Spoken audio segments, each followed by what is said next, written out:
आमचं करायचं काय? जाहीर निषेध, जाहीर निषेध.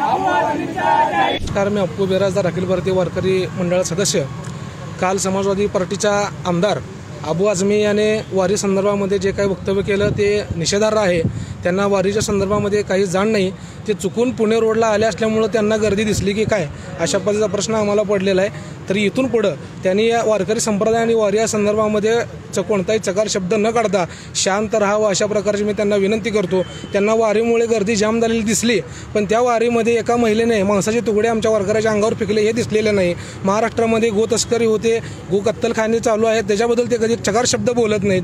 पण केवळ धार्मिक तेढ निर्माण व्हावी अशा प्रकारचं वक्तव्य ते करतात. माझी सरकारला विनंती आहे की अशा लोकांना तुम्ही वेळेत चपराक लावा, अन्यथा होणाऱ्या पुढच्या काही वारकरी जर उग्र झाले तर त्याचा बोजा सरकारवर आणि त्याच्यावर जबाबदारी राहील, अशी मी त्या ठिकाणी ग्वाही देतो.